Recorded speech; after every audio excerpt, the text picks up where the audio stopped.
The cover got me, definitely, on this one.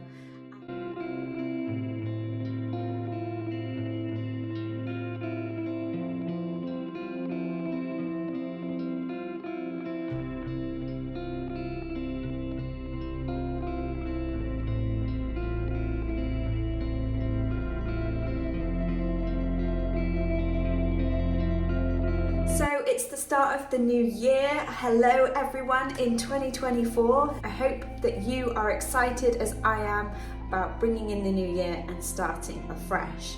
Now with that being said, I actually like to do a fresh new book haul at the beginning of the year to set me off on the right track, and this year is no exception. I've got 6 new books here and all seem to have a similar trend or a similar theme, and that is self-improvement and learning better habits and looking after myself a little bit more. I'm usually a fiction girl when it comes to reading, but actually just recently I've been discovering more factual books and books that are really giving me that encouragement and that inspiration to do better with my life and do better with my health. Without further ado, let's get into the books. Okay, so the first one I have here is Period Power by Maisie Gill, and this one jumped out at me in the bookshop because, like many women, I have always suffered with horrendous periods, and this just seemed to be the right time and the right book. And I've heard a lot of people say that she has brought through new scientific research and her own findings through having painful periods herself. And it's not very often that you come across a book that seems to be encapsulating everything, and it's written for the modern woman in the modern world. A profound and practical blueprint for aligning daily life with your menstrual cycle. Period Power is the handbook to periods and hormones that will leave you wondering why the hell nobody told you this sooner. Now, I've been researching and working on my period for many, many years because, like I said, I used to suffer with really horrendous periods, and if you've ever been in that boat, you know exactly what I'm talking about, with the crippling pain, the diarrhea, the sickness, the shakes, intense pain that you can't get up off the floor. And yet people still think that you're just making a fuss and you just got to get on with your day, when actually it's really debilitating. Oh, Monty's going to come and join us. Hi, boo-boo. You okay? So yeah, if you ever have suffered with endometriosis or have incredibly painful periods and you just don't know what to do, I'd highly recommend picking up this book. I would be really interested to see if she talks about nutrition as well, because for me, one of the key things that I noticed in reducing my period symptoms and my pain was going on a gluten-free, and now that I'm on keto, or I have been on keto, haven't been since Christmas because you know what, I've just been enjoying some nice food, but keto, huge change in my pain and my general symptoms. My PMS, the bleeding is so minimal compared to what it used to be. And yes, I know guys, it's a gross subject, but you know what, it's not gross, it's a beautiful thing, and women need to be more open to discuss these issues, and it's a part of nature. I mean, we all wouldn't be here if it wasn't for the amazing ability of the female body. So for any of you men out there that want to understand your wife or your girlfriend or someone that you love who has incredibly painful periods, do the most amazing thing that you ever could and pick a copy up for yourself so that you can learn more about what women go through every month. Just saying.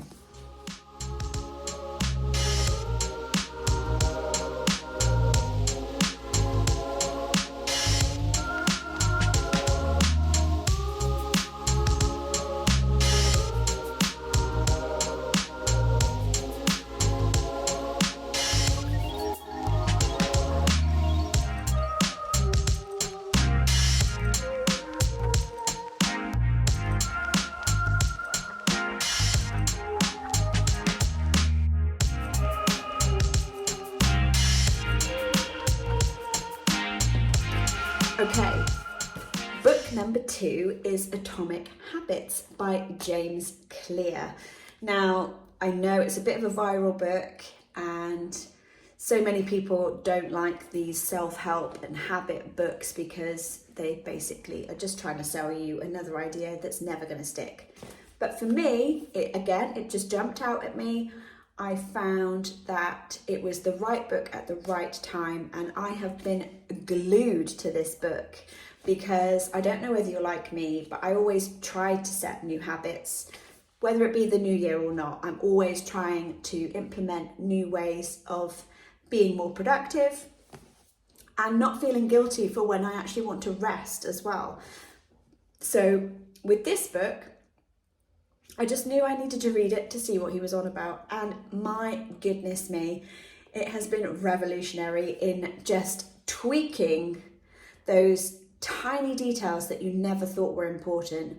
And this is what Atomic Habits is all about. I thought it was like these huge, massive life changes, like an atom bomb, but actually it's the opposite. It's atomic as in the atom. So tiny changes. And his premise is that if you perfect or change 1% of what you're currently doing and the habits that you live by and do every day without even noticing, if you really analyze them and see whether they add up to the person that you want to be, you can then determine what habits you want to change and where you want to insert new habits. So he talks about habit stacking, which is a new concept to me. I'd never heard about before. But he basically says, run through your day of your morning routine or your evening routine, whatever you do that gets you from AM to PM. So for instance, you wake up, you go to the toilet, you brush your teeth, you get dressed, or you have a shower or whatever it is before you start your work day. Write that all down. And if there's a new habit that you want to implement, then you determine where does it flow best with your current routine and your current habits. So for instance, I'm going to try and implement doing a workout. So my morning routine is going to look something like wake up, put Monty out for the toilet, go to the toilet myself, go and make myself a cup of tea, sit back in bed, read half an hour or 10 minutes or 15 minutes, however long I want to set that target for, of a book. Then as soon as I do that, get back out of bed having read a little bit of something that I wanted to achieve, do my workout, then go have a shower, get dressed, have breakfast. Because I know that if I start work, it will bleed into the day and I will already have not achieved any of my goals. So by doing half an hour of reading and a workout before I start my work day, I've already achieved 2 of my new habits that I want to do. Do you see where I'm going with this? So I'm on page 114 so far, so about halfway through the book. And it's really insightful. He's not being really egotistical or arrogant about saying that he's amazing and he's not. If you read his original story of how he came to learn about these habits, I highly recommend it because it just starts with a bang. He talks about this incredible injury that he suffers when he's playing baseball at school or college, and it basically renders him into a coma. And so from that point on, he thinks his life is over and he has to learn all his basic skills from scratch again. He couldn't smell, he couldn't eat, he couldn't walk, he couldn't talk, he couldn't do anything. And when you're in that incredible, intense state, you're going to do whatever it takes to get your life back, right? And I found starting off with his personal story just so humbling, that if someone from being in a vegetative state can come up with writing a blog that he started doing just for his own hobby and tracking his own healing progress, ended up having a book published all about the skills that he learned through that horrendous time. So I'm already finding it super inspirational. It's not some big new life change that you're going to stick to for a couple of weeks or months and then lose it. It's really small, tiny details that you just tweak into your already existing life and habits. And that's, I think, what is so incredible about this different approach to achieving things. So I would highly recommend this one. The previous one I haven't read yet, but I will be doing soon. But this one, I can't get enough of it, so highly recommend.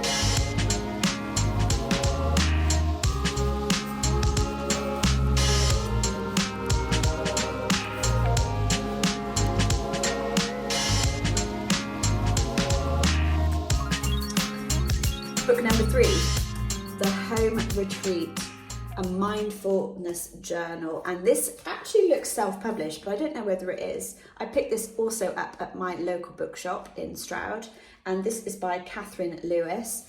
Now, it's got such a lovely, soft kind of texture. There's like some beautiful illustrations and photographs, and it's basically a book that you can just pick up as and when. I'm going to keep it by my bedside so that I can do a page per day in January.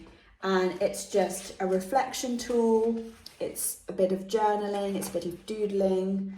I mean, I don't know whether I'll be doing the doodling, but get you to think more about yourself and where you're going. Be contemplative before you start your day or at the end of the day. I just love these things because it's not super intensive. You know, it's just a tiny little bit of journaling with a calm and peaceful picture. It's not an intense amount of pressure to try and do something. So if you're wanting to dip your toe into the world of journaling and self-exploration, I highly recommend this because it's just super small. I just bashed myself in the face. It's super small, it's super tidy, and it gets you to ask yourself different questions and explore things that you might not have done before. So let me just read the synopsis of this book. This journal is to create, write and doodle with as you please. Feel free to use the lined and empty spaces on each of the pages, as well as having ample paper to continue and redo activities as and when you desire. Even when the pages are filled with scribbles, you can refer back to this book as a guide for journal prompts and inspiration for mindful exercises. Inside the pages, you'll find journal space to express your thoughts, dreams, and reflections. Creative activities to foster your creativity and explore mindfulness and play through art. Gratitude exercises for cultivating gratitude, shifting perspectives, and increasing your overall sense of well-being. Meditation and mindful moments, exercises to anchor you in the present moment. And the final reflections are a space for candid self-reflection, a safe haven for your thoughts and emotions. Whether you're a seasoned practitioner or new to the world of mindfulness, the home retreat will support you in cultivating a sense of calm and clarity amidst the hustle and bustle of daily life. It doesn't matter if you have 5 minutes or an hour, this journal is your guide to find stillness within yourself wherever you are. Join the growing community of individuals who have discovered the most profound retreat can be found right in the heart of your own home. So are you ready to embark on your candid journey to inner peace? Open the pages of the home retreat and let your path to mindfulness unfold in the most authentic, honest, and beautiful way. I hope you enjoy the journey, Katherine. That's really lovely. So that's her personal note in the beginning of the book there. So there you have it, the home retreat. And I, for one, am looking forward to doing that as part of my morning routine.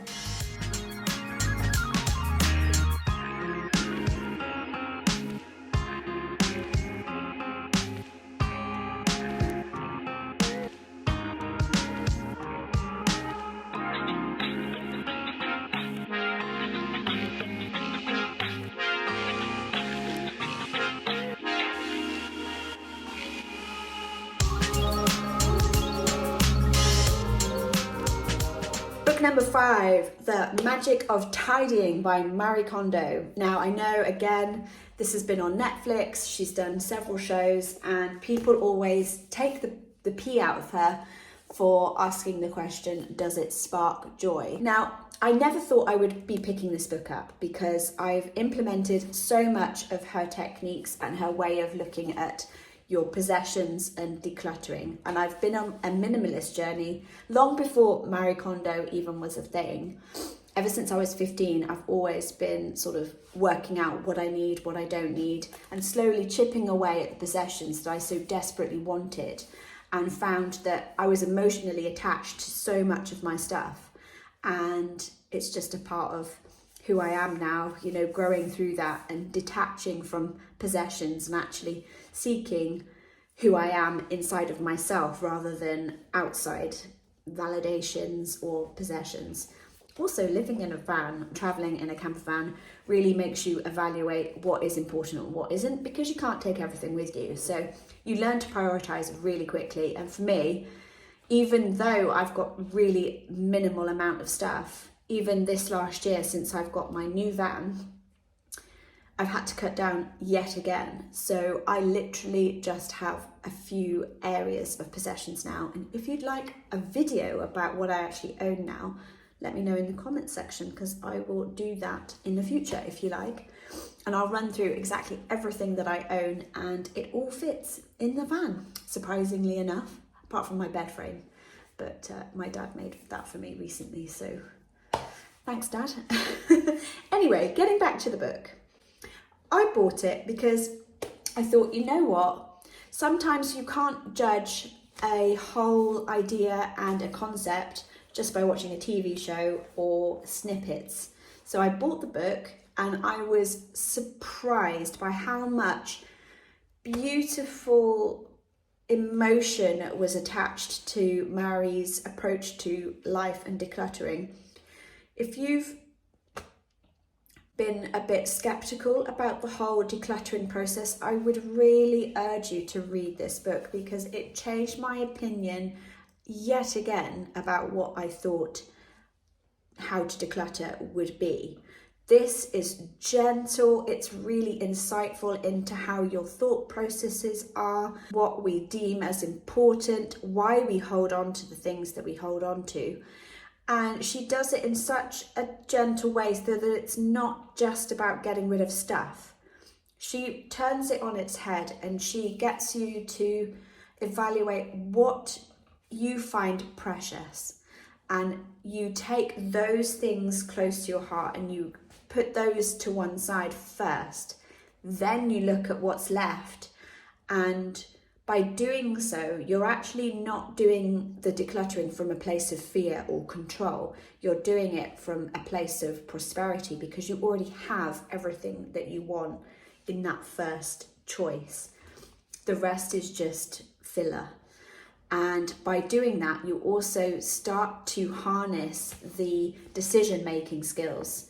Now, I've always been one that has had a very clear intention of what they wanted to do with their stuff or their life. But then you make the fatal mistake of asking friends or family members what they think, and then you've lost the game, because either they go through your stuff that you've decluttered and start picking stuff out, and they start making you think, oh, I've been too hasty here, maybe I should keep that. So you go through the pile that you've already decluttered and you start sifting stuff back out again.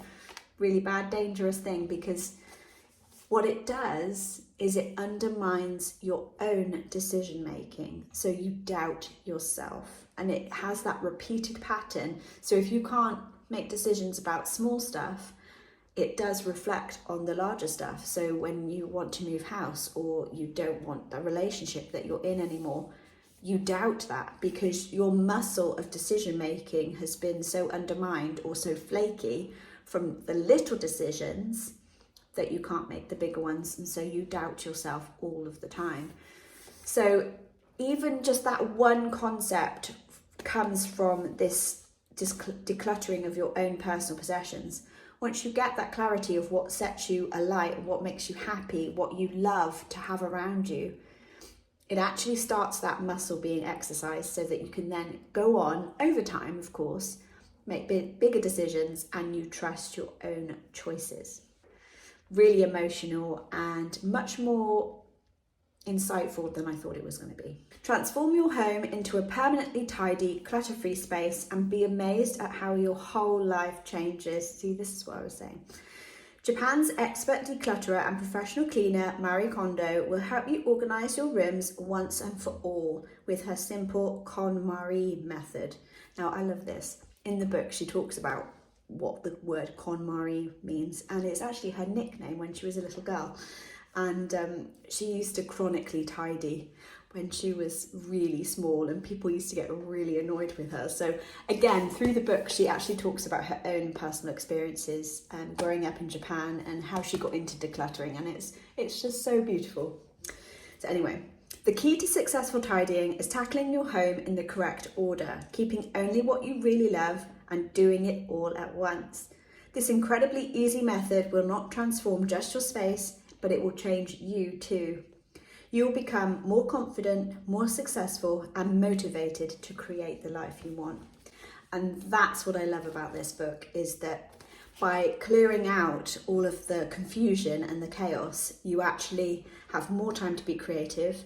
Your home and your environment are clear so that your mind is clear, and it's just much more of an enjoyable life without all of that baggage and clutter just constantly taking all your tension and time away. So yeah, highly recommend it. Thanks, Marie.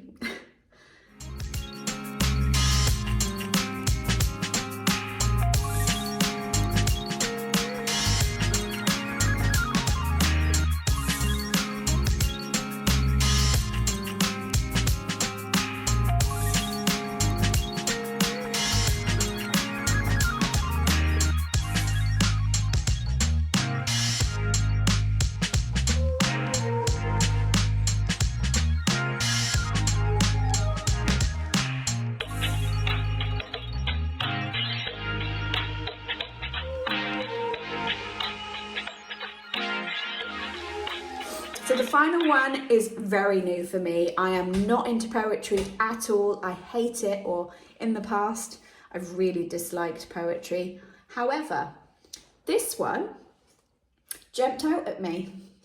Don't know why. I think it was because it was saying on the front, poems of rebellion, fire and beauty. And that's the kind of woman I want to be. So the cover got me, definitely, on this one. And it's me dipping my toe into the world of poetry, and I really have high hopes for this. And I hope I'm not going to be disappointed. But anyway, it says on the back here, Wild Embers explores the fire that lies within every soul, weaving words around ideas of feeling at home in your own skin, allowing yourself to heal and learning to embrace your uniqueness with love from the universe. Featuring rewritten fairy tale heroines, goddess wisdom, and poetry that burns with revolution, this collection is an explosion of femininity, empowerment, and personal growth. See, it's just exactly what I'm looking for right now. So I will let you know how I get on with this one. It's really small, and it looks like it's going to be, I mean, I don't know, I'm not really interested in the fairy tale stuff, but strong, powerful women, and you know, they're not too complicated. They don't look like they go on for ages, because I'm not one for a really long poetry book. We'll give it a go, and I will report back at the end of January how I've got on.